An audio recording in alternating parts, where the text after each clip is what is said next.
education never stops.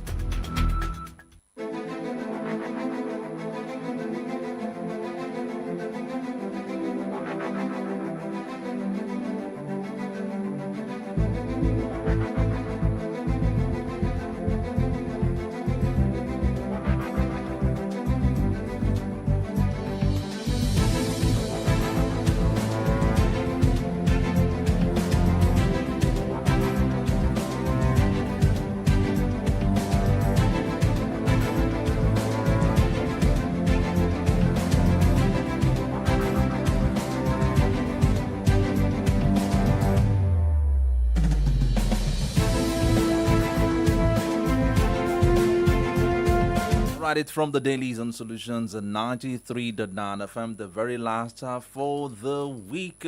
It's day number 5 in the month of September 2025. My name is Adidamola Lafenwa. This is the program where we get to take you through the front page stories of different newspapers. And of course, today is also a public holiday, comrade. It is a public holiday. It's a public holiday. I just remembered now. Yeah. Good morning to you, comrade Ayodeji. Yes, good morning to you, and a good morning to our listeners and viewers wherever they may be. And of course, to the Muslim faithfuls, we say Baraka Juma. Okay. And to the boys and the girls. Thank God, it's Friday. It is another Friday.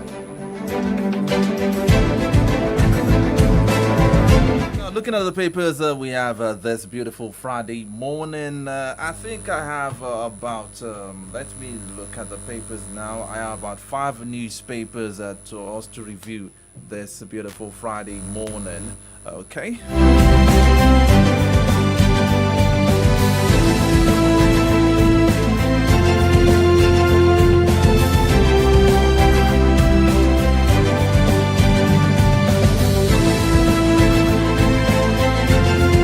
Starting with the Nigerian Tribune this Friday morning, the biggest story says most Nigerian politicians are not dependable.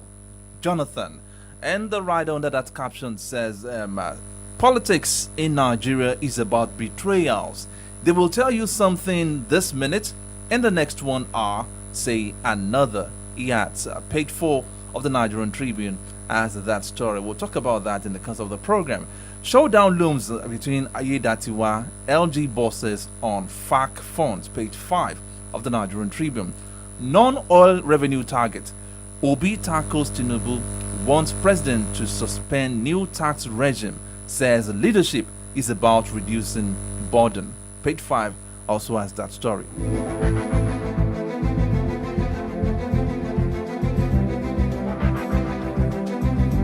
Talking about insecurity here, 1,844 killed in southeast Nigeria between January 2021 and June 2023. Amnesty International, page 3, has that story. Tinubu embarks on 10 working days of vacation, departs for Europe, page 13.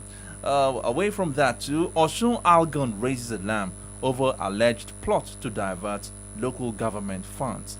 Moving away from that paper, looking at the front page of the Guardian newspaper. Very interesting report on the front page of the Guardian newspaper. You know, we've been hearing this kind of slogan in recent times saying that school na scam.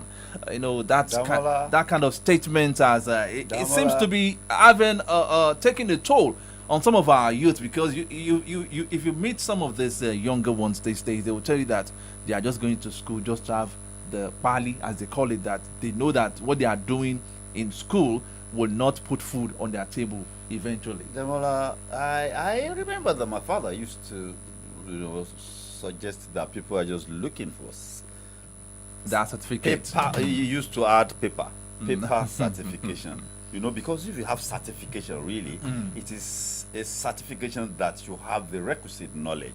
Yeah, you see, if anybody comes to the conclusion that school has come, I'm sorry, that's a sad one, and that's not coming from a point of being knowledgeable. Okay. Because the essence of school... But you know, the saying has become so rampant these days. It is coming from a point of view of crass ignorance of what a school is. But how do you explain this? Because according to the report of the Guardian paper, our bias for sports entertainment reinforces school na scam myth. I mean, you see the likes of Big Brother shows and everything. You see people emerging from that, going on with millions of naira, millions of things. We should just get our priorities We- right. Entertainment and sports globally are money spinners. And that is a place where we can equally unleash the energy Comrade, of the youth. I was going somewhere. all I was right, going pardon somewhere. me, pardon Now, I was talking about Big Brother, Africa, Nigeria, whatever they call them.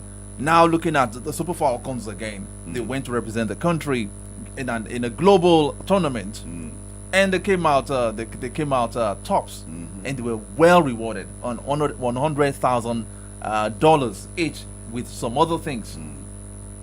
The T Tigers also came back with the medal. $100,000. The same thing.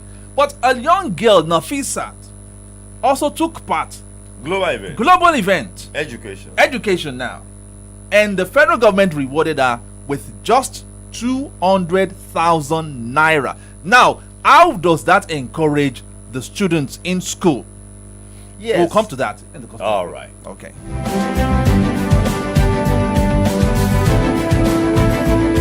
Okay, moving to the Platform Times now, a newspaper, Platform Times. The biggest story on the front page that caught my attention, it says, Obasanjo National Assembly is Nigeria's biggest corruption hub.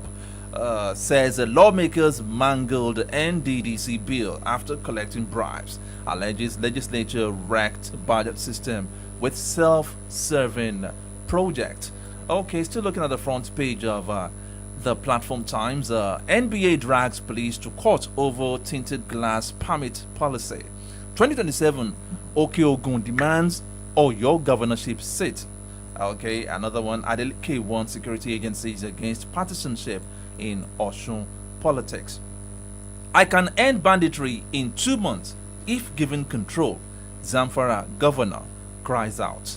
Okay, that is quite disturbing. So, It's quite disturbing. great idea. Okay, moving away from the Platform Times now, I have another one that is the Daily Independent. The biggest story says opposition queries Tinubu's administration revenue growth claims, and riders questions why FG is still borrowing if it met revenue target. Says 5% petrol tax crew will compound misery of Nigerians. Obi criticizes FG over protesting ex-soldiers, retired public servants.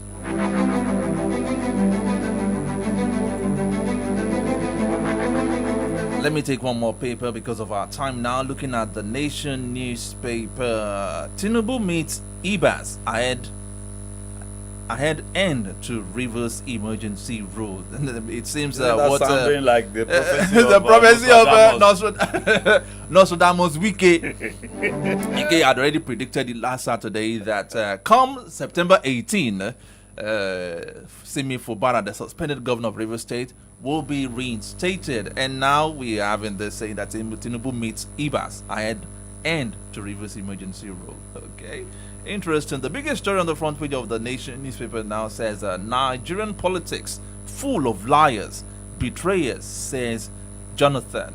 And the writer, it is difficult to see somebody who would say the same thing in the morning and in the evening. Okay, still talking about Jonathan. It's from the Dailies on Solutions at 93.9 FM. Before we come to the statement credited to Goodluck Ebele Jonathan, I came across this State House press release signed by Bayo Ononuga.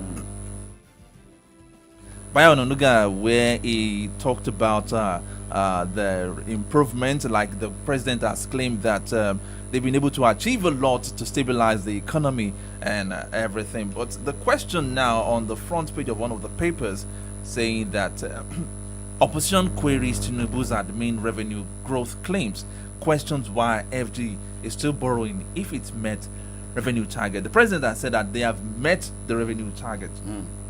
But Nigerians are saying that, okay, with all these glowing things the president has been saying, and the presidency have been saying too, that, okay, Nigeria's days, the economy is stable and everything, Nigerians are yet to see this improvement, and is in their pockets. And another one is the 5% petrol tax, which is now generating a lot of controversy now, because Peter Obi has said that it is disheartening that this present administration wants to impose more hardship on Nigerians. What do you make out of this? Well, I mean, it is from the presidency, and those figures have not been, controverted. So that apparently is true. So that means they still have 5 months, to collect more revenue, and that we have not even gotten to the location of the new what do you call it? The new tax laws that will take effect and generate even much more revenue than ever before. And this 5% tax stuff. And the funny thing is that this 5% thing was not a part of the original. It wasn't a part of it. And you see, that's what happens in a democracy. In the so-called advanced climes, let's take the United States democracy, for instance, where we copied the whole thing from. In Washington, at the Capitol, permanently, there are lobby groups that represent various interests. Gun rights, the National Rifle Association in the United States has a permanent lobby situated in the Capitol, monitoring the relevant committees or whatever they're doing that has to do with their interest. And look at what happened to the Common Law. Common Law was passed, bam, and then people started making noise. And I said, come off it. Where were the interest groups, the stakeholders? Didn't they see what was happening and they allowed this to pass? You understand? So also this, you understand? It passed, and nobody, and just like that. Of course, the way it goes. When these things, they are voluminous, it is only the committee members that will be told, oh yeah, insert this. That's the way it works. Insert this. And they will not tell, when they bring the report to the entire floor, of course the principal officers will know, or maybe one of the, and then that's how it will pass. Because the speculation now is this 5% petrol tax was not in the original It wasn't. tax And let me reform tell plan. you, in places where it has been introduced, either one of the Scandinavian countries, it was to address climate issue. Because they say it is tax on fossil fuels. That means you are, degrading the environment. So therefore, when you make such direct tax imposition, it must go to addressing the issue of the environment.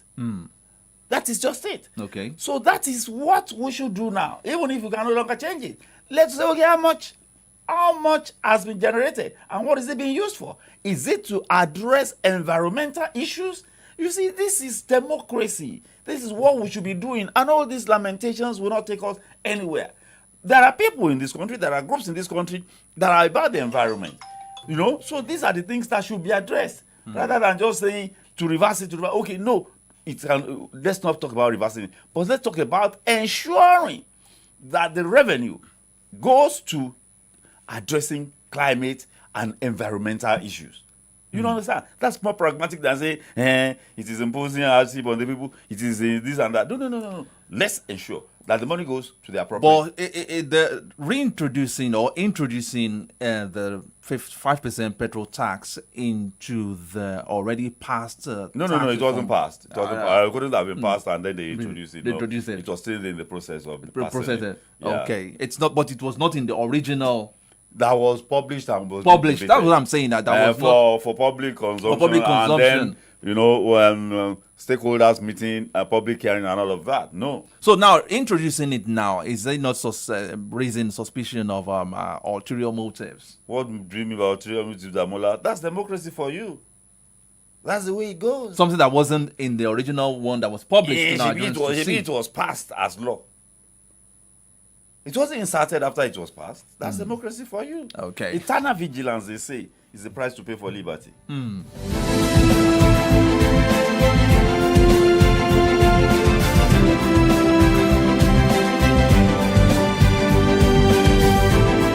Share more light on this particular story we're talking about. We need to get in touch with the financial expert and an economist, Mr. Badejoko Adesumbo, to shed more light on this particular issue as regards the claim by this government saying that the revenue growth has increased and they've been able to stabilize the economy. We'll get to listen to Mr. Adesumbo in a jiffy.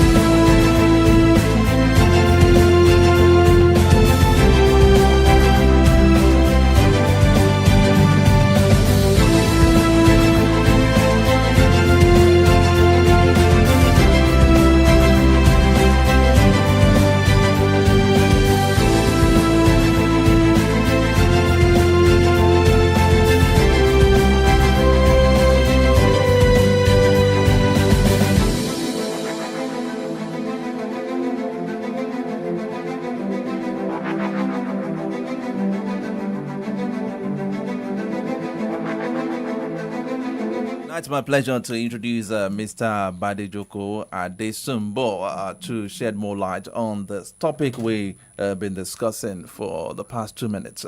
Good morning to you, Mr. Badejoko Adesumbo. Good morning, Damola. Good morning, our listeners. All right. Yes, good morning to you. Yes, the 5% fossil fuel, in fact, it's called fossil fuel tax. What does it mean and how did that come up? I mean, that wasn't an issue when the 4 bills were being discussed.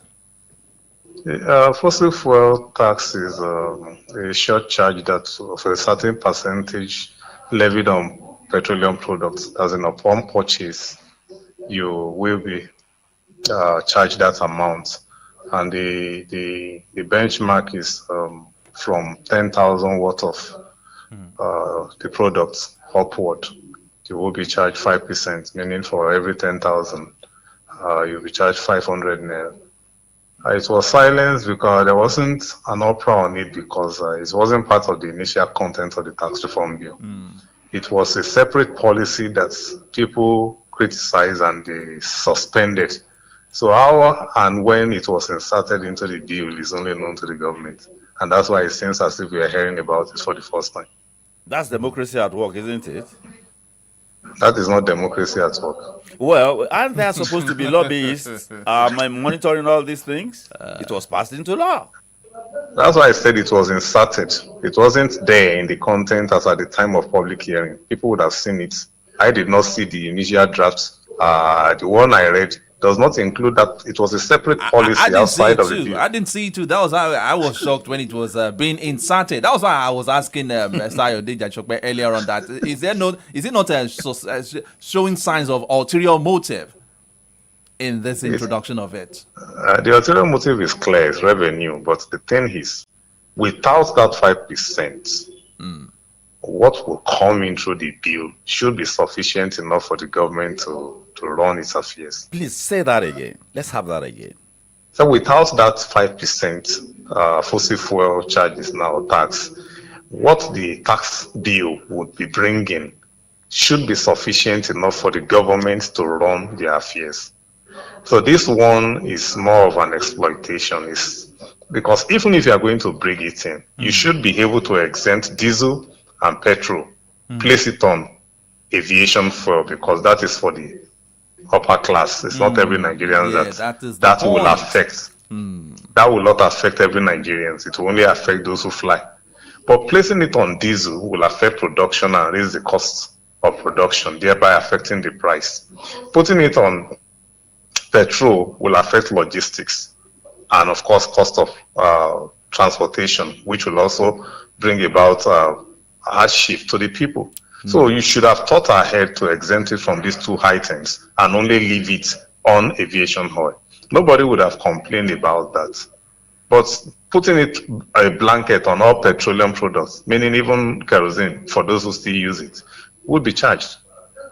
Of course, Nigerians will always have their way around. If the benchmark is 10,000 naira, you can be buying and you want to buy 30 liters or 30,000 watts. You can just store different filling station and of course buy 995 and you buy it and manage. But the thing is, transporters will do that anyway. Now, but they will still levy, they will still impose the addition on transport fare. Your explanation now is corroborating what Peter Obi said, saying that he wants the president to suspend the new tax regime, saying that leadership is about reducing burden, not adding more to the burden of Nigerians at the moment.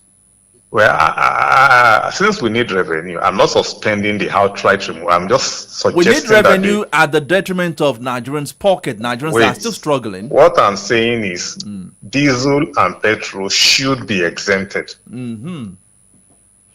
Diesel and petrol should be exempted. Yeah, I get your point. So if they do that, then you would have satisfied you'd have justified your initial position about what you used to advertise the tax bills would have now been justified. But putting that in it had nullified whatever excuse or reasons or good intention that you have used to sell the bill or market it to Nigerians. I think it is important that we quickly go over what those bills, the highlights of those bills, as it affects an average Nigerian positively, and then as it affects positively also the pocket, the finances of the federal government. Yes, for the average Nigerians, if your income is less than a particular threshold, I think 2.5 million for two people, the husband and wife in a working class family, so would be exempted totally. And if you are below 10 million, yours is 7%. Meaning that if that initial 7% you were paying, which is the current one, amounts to maybe 6,000 naira from your salary, that will not be deducted anymore, and you have the 6,000 to do something else with. That is the immediate benefit for a good number of Nigerians. Then businesses that the turnover is less than 25 million annually will also not pay anything. So that is the immediate benefit. That's stimulation. Yeah.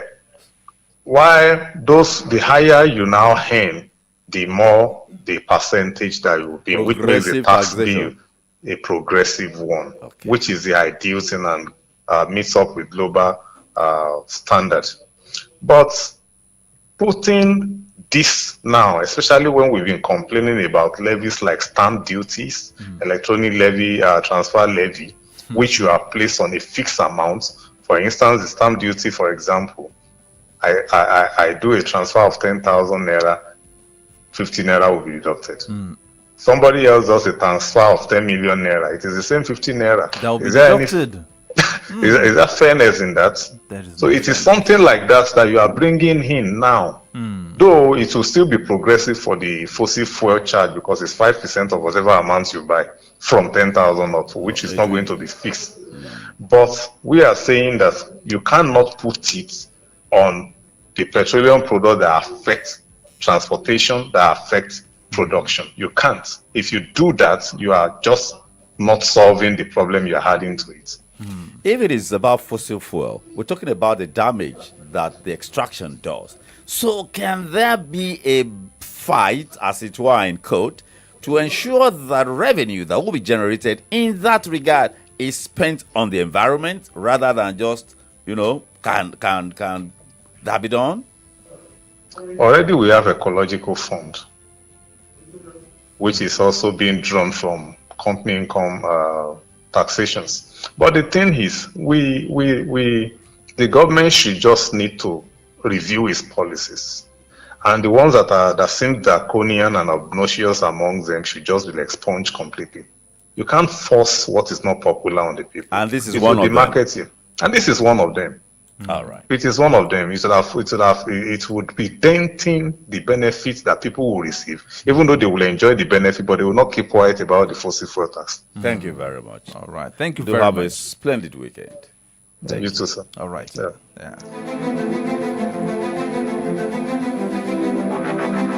We just spoke with Mr. Badejoko Adesumbo, a financial expert and an economist who has been able to at least to enlighten us on the effect of this newly introduced 5% tax on petrol. Okay, moving to other stories now. Another one, Tinubu embarks on 10 working days vacation, departs for Europe. And I can see on our social media handle somebody reacting to that now from Imafuji Peter. Good morning in the studio. I don't understand why the Nigerian president takes vacations or medical trips in other countries.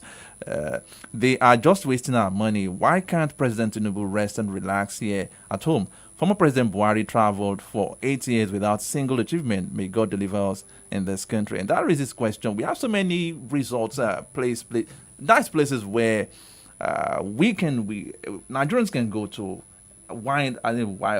to enjoy their vacation. But our politicians keep globetrotting in the name of vacation. Well, I think we're going to be deceiving ourselves. We know the president, when he says he's traveling on vacation or a working vacation, is actually, going to do something about His health. Okay.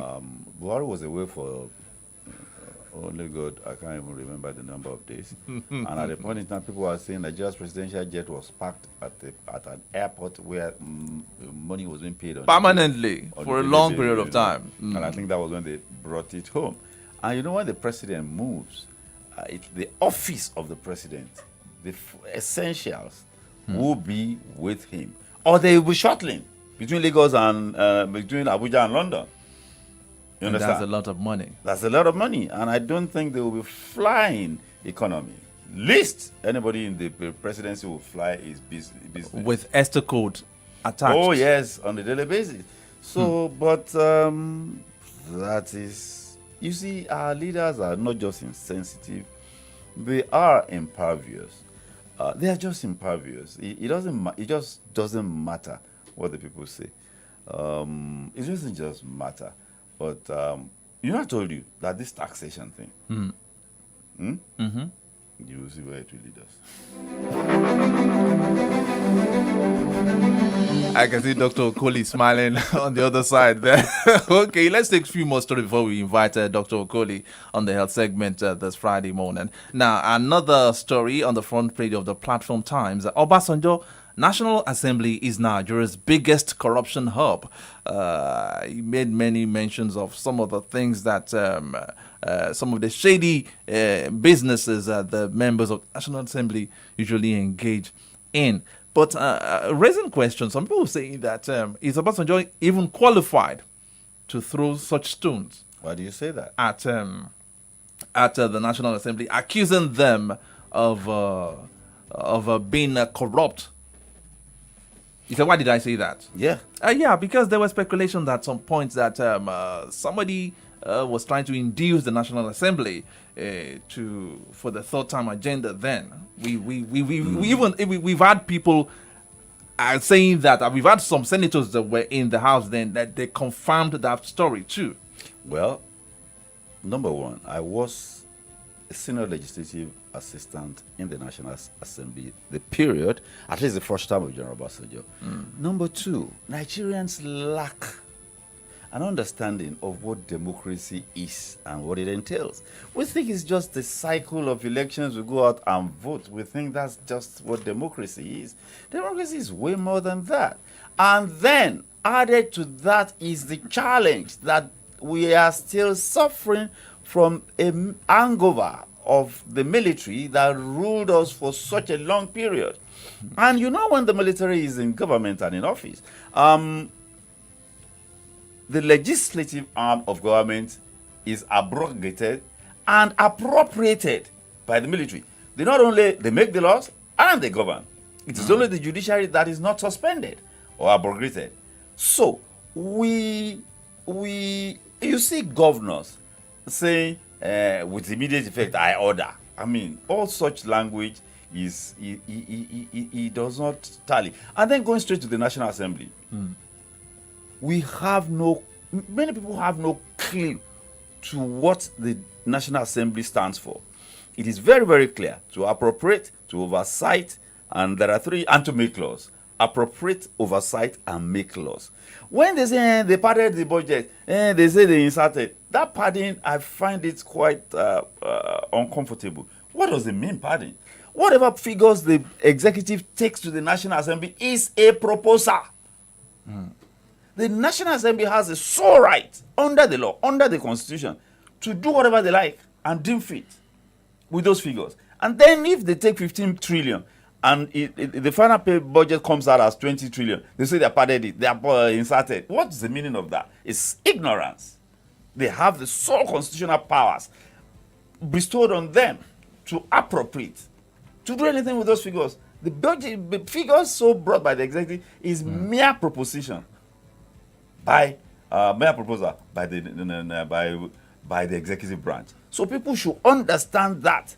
And then the issue of Baba saying they are doing self-serving projects. What's the meaning of that? It was under General Obasanjo, as an elected president, that constituency projects became a part of our democratic process.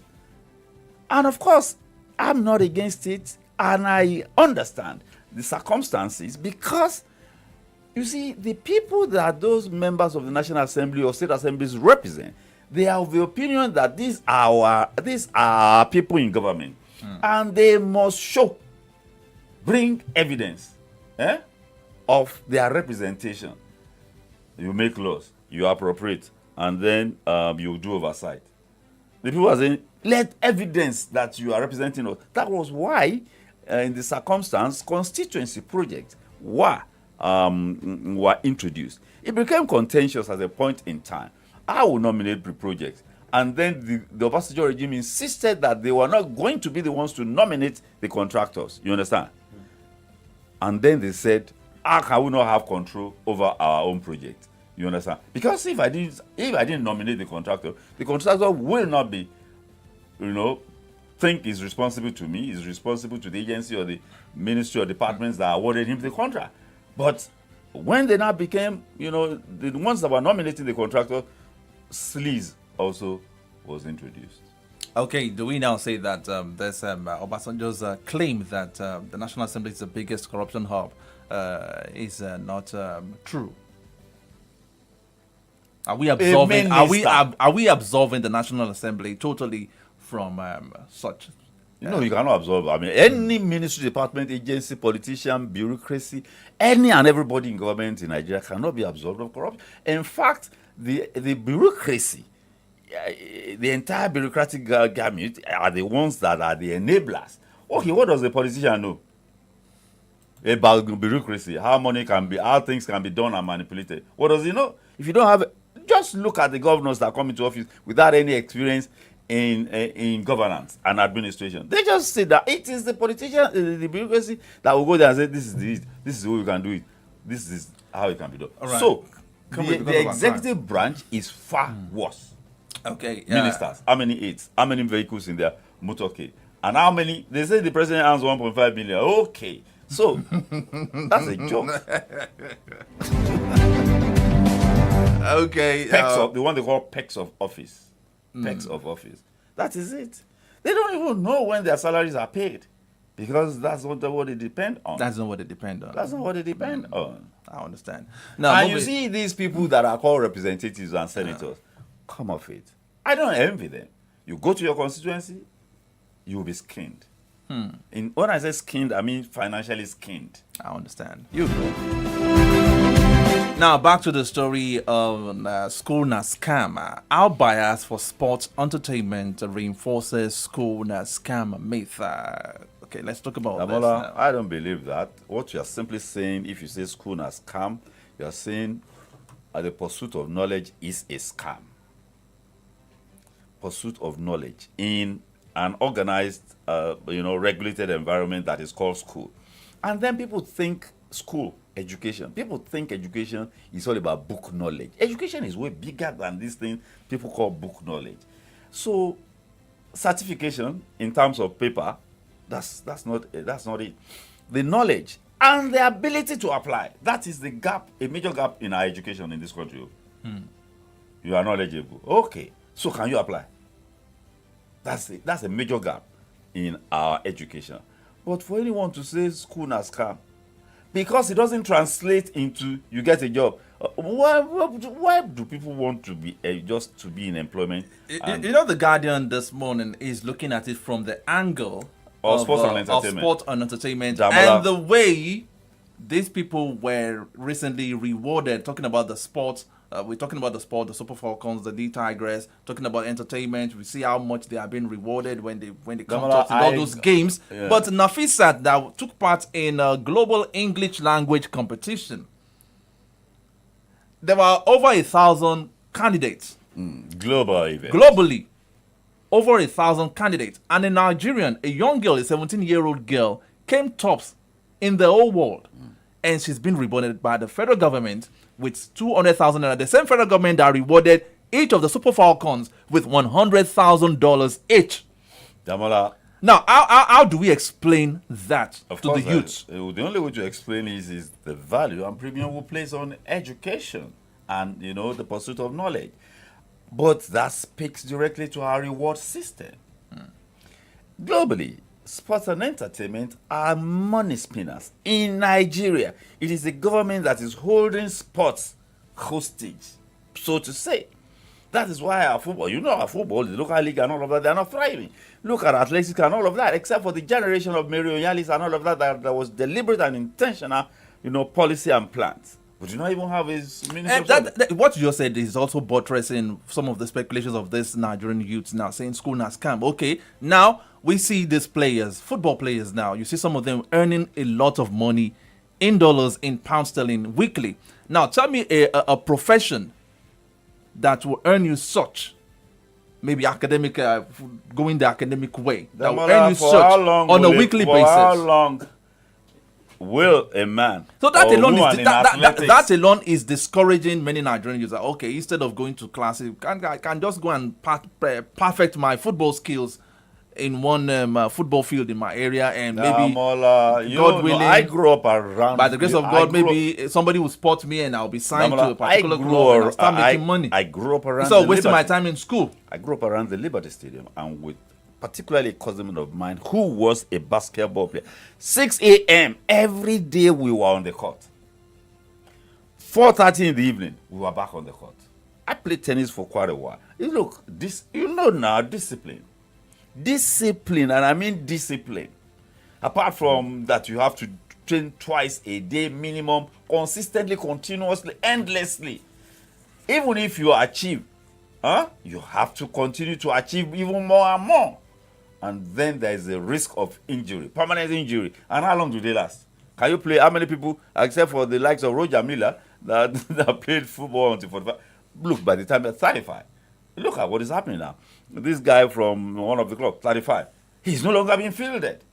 And he has to go to another club. But they must have made enough money to at least to last them the So entire. how many? And our cultural and social setting. You make it. My middle senior sister Global as always say, Olówó kan láàrin àwọn òtòṣì mẹ́wàá is also a poor person if you are not careful. You understand? So if you don't manage it properly, and then do they education? That's why education is key. Do they have the knowledge of that you have to appoint an advisor? You understand? That will manage things. Look at what happened to Okocha. Okay, How much now, money he lost, and all of these things. as we close this section of the program, the segment of the program now, your advice to the youth listening on this, the belief that school is truly a scam. With all these things I will we not call see, it school. I will call it knowledge. but that's the slogan, school now. I will not call it school. Okay. I will call it knowledge. In 1 minute. You pursue knowledge. The pursuit of knowledge can never fail you. It will always yield result for you. Great good results. Because it will help you. Or else, you will be scammed. Whatever you do. I love that.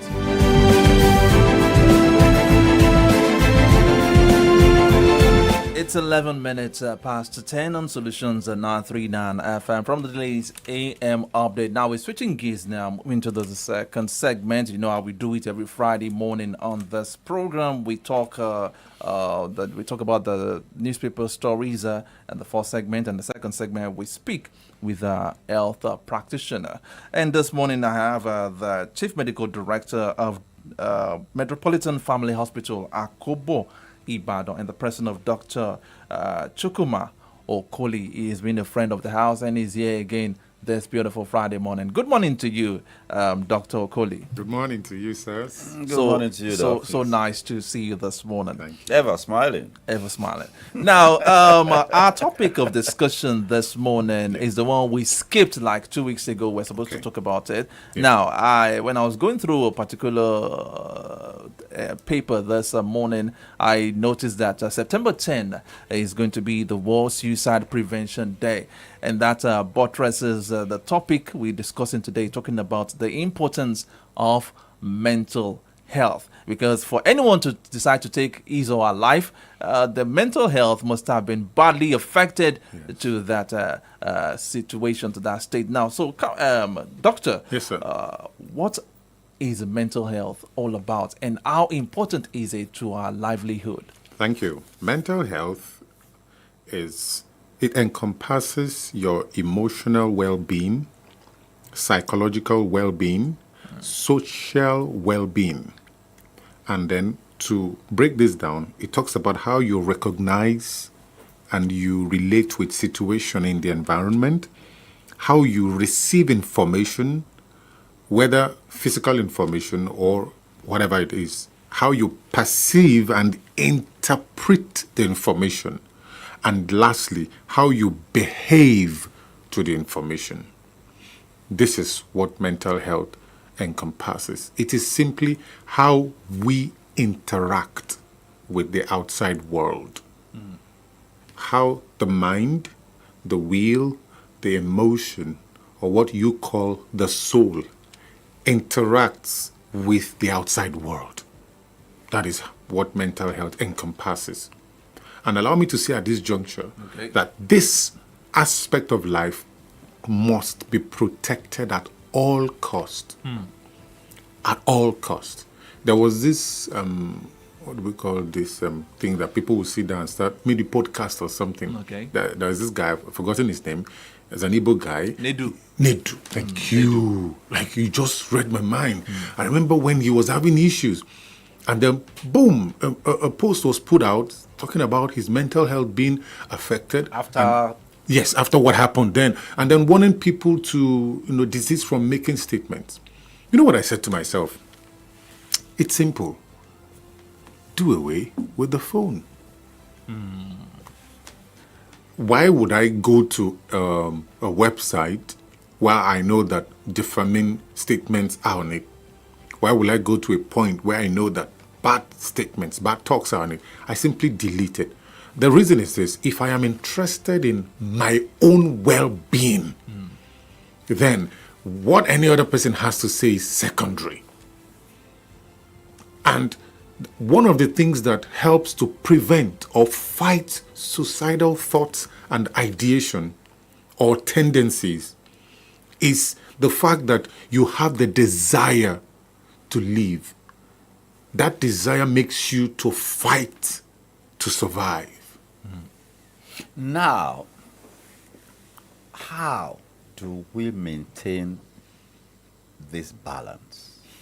Because we live in a world that, especially now, a deluge, almost overwhelming volume of information that you have to process. You just have to process it. You're right. I, for one, I'm gifted with the capacity to lock down anything, even if I don't want to process it. Yeah, But how do you maintain this delicate balance? exactly. Thank you. It starts by, number one, loving yourself. I before others. That is how it should be. We are discussing mental health now. Yourself, you come first. The Igbo says, whoever blows the pipe remembers to clean his nose.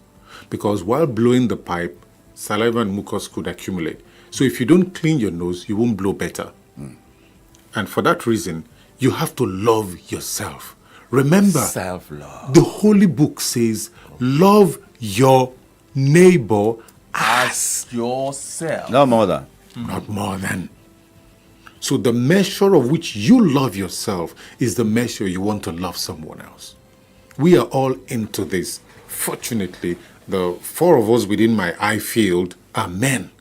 And we know that the word men comes with mental stress and so many other men that comes with it. Being a man puts a lot of burden on you, and you have to deliver.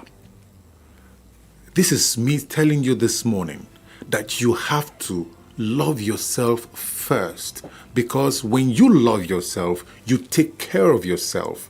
And you always remind yourself that when you are standing strong, mentally fit, physically fit, psychologically strong, you can weather whatever storm it is for yourself, for your family, and for every other person. You comes first. You first. Okay, now we are living in a situation whereby you see a lot of Nigerians breaking down mentally as a result of hardship in court. Yes. You see people that, okay, I lost my job, I couldn't do this, and you start, after some months, you see them exhibiting some kind of a funny behavior. Now, Yes. how do we, or how do Nigerians stand against this, that in getting into this particular, being boxed to this corner? Thank you. One of the things I enjoy watching on social media is videos that talk about humanity. I've seen a lot of people showing love to animals, picking up animals, homeless animals, taking care of them. I think, yes, that's very commendable. It's also advisable that we show the same to fellow humans. Let me share something I used to do. I started this while I was still working under someone as an employee. There is a particular denomination of the currency of Naira that I decided to set aside. Anything up from that denomination down, I promised myself I won't spend it. When we were doing much of cash before the transfers became more prominent then. So I will always gather. I opened the safe where I put these things. One day, okay, I realized for some time I didn't go there for probably 2-3 months. I probably literally forgot. I had other places where I used to put in my bag, in the side of the car and all that. I just gathered all those things and it literally filled a box. I calculated it was a lot of money. I went to places that I knew I would meet people and I shared it. Now, I did that for myself. I shared it with them and I had almost 30 minutes of, I watched people's reaction. I laughed until tears started dropping from my eyes because it was real joy. It was pure, undiluted joy from what they received. So this is why I said it. We have to, you don't need more than enough. I did this even when I would still say, I need money, give me. If you give me, I'll be grateful. But I still had to reach out of what I had to other people. The moment you realize that there are needs and these needs are available, you look for how to help someone else. I used to teach the staff in my office this thing. If you look at yourself and you see that at the moment you have something you can use to help someone beside you, please do. It may go beyond just that thank you get. You may have touched that soul. I've had to solve people's responsibilities, and after that, I would sit down and say, okay, so this one that is behind me, which belongs to me now, who solves them for me? I would still encourage myself that you have been useful to people's life. You have given smiles to their faces. And I think that should keep you going. For me, that keeps me going a long time. But sometimes we have some people in this position that they don't speak up. They Yes. die in silence. That's where the problem is. And that is where you see some of them jumping into the lagoons and saying Yes, that there is no hope again. There's nothing we can do about that. We can't make them talk. We only keep publicizing the good things. Probably some of them are social media addicts. We've seen people who even wrote on social media where they want to do whatever they want to do, and people cornered them. I saw one video of someone jumping into the water. I'm sure before he drowned, he was brought out. You can imagine that scenario. I was literally watching Lagosians and I was glad. Like, this is love. This is humanity. And I told myself, we're not as bad as we actually think we are as a country. we still have lots of people, millions of people with beautiful hearts out there. We just need to encourage this, and the opportunity we have to is the one we are using now to push it out to people to know. Let's learn to celebrate ourselves. The other times you talked about Obasanjo's comments and then people already attacking. Does he have the right to? He does. He does have the right. He has once been in the leadership position. If you sit before him today and he tells you the things he did, you'll be surprised. Like, I knew you, but I didn't know it was this enormous. You now start having a changed mind. Most of the things we have about people are things we read on the news. The news has not always been a proper narrative as to when you meet such people one-on-one. Now, as a human being, how do I know when I'm approaching that threshold? And what are the symptoms to look out for in others? Thank you very much. One thing I'll state here for the record's purpose is that SLEEP is very vital to the mental stability of every human. Sleep. The moment if you're listening and you're finding difficulty with sleep, you need to reach out. You need to go out. You need to speak. Talk to someone. Tell them, I've been finding it difficult to sleep, and this is the third or fourth day. Something has to be done, and immediately. An average human can still hold up to 5 days. After 5 days, the mind will break down.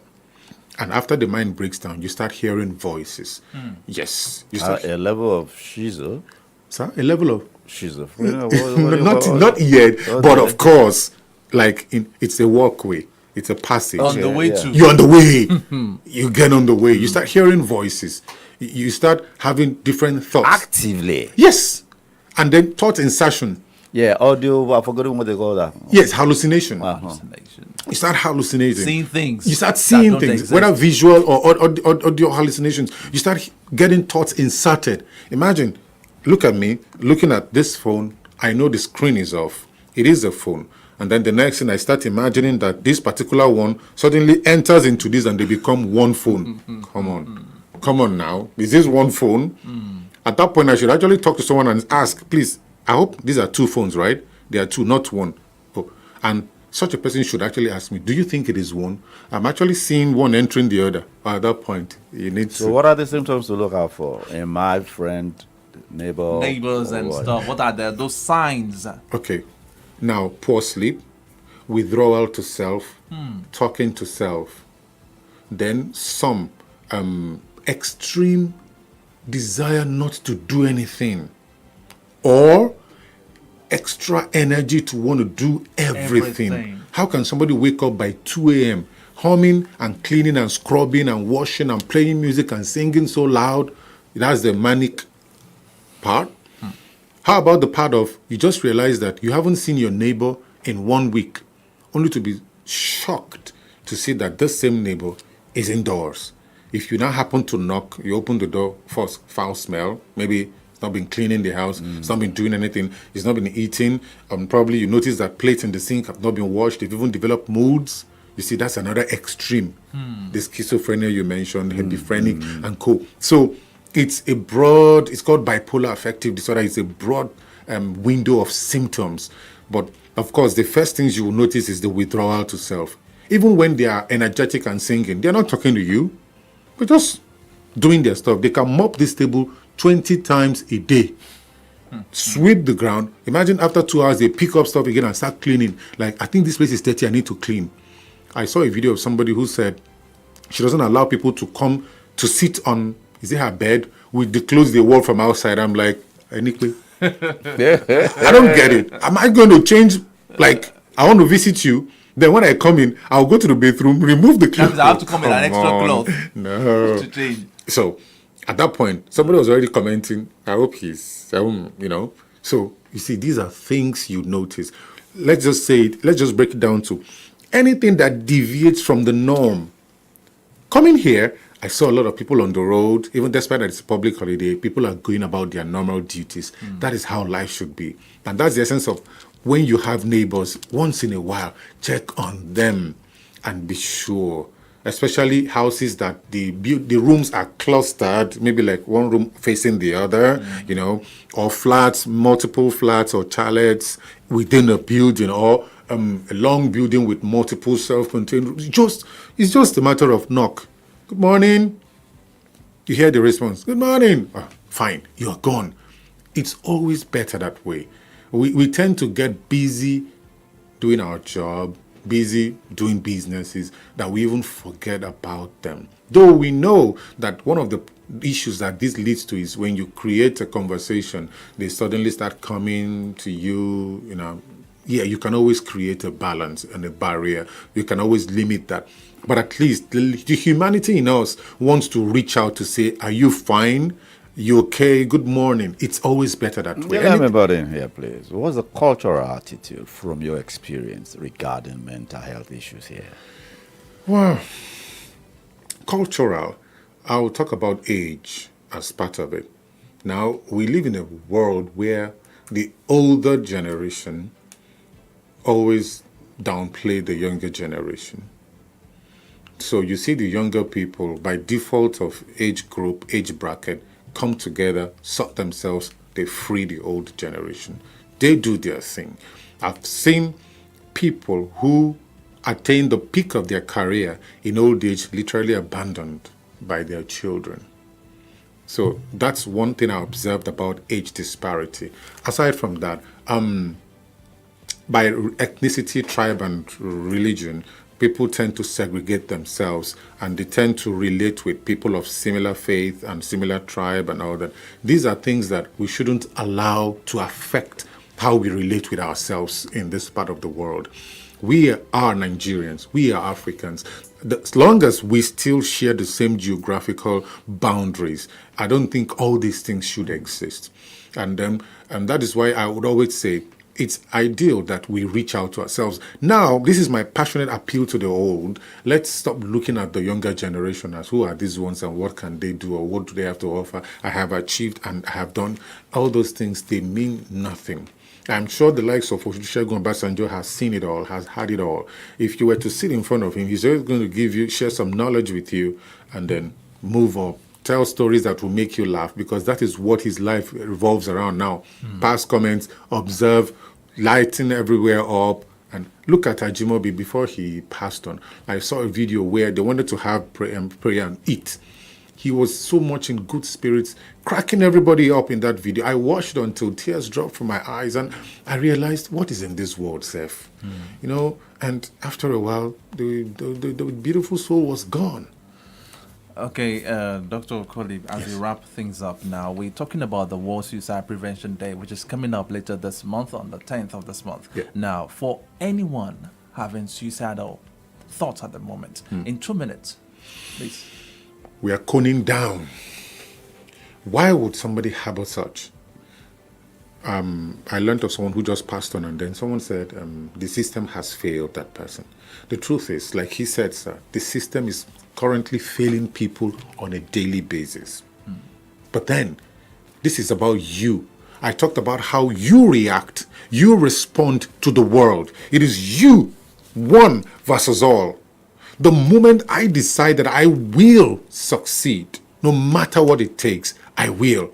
I listened to a man who went from, he followed a friend to a social program. Badly as it went, they couldn't even accommodate him. He had to sleep in sitting room of certain places. And then when they were stepping out, he went to stand at the gate to see who will pick him up. This man never gave up. Today, he's a billionaire. And I listened to his story and realized that he was homeless.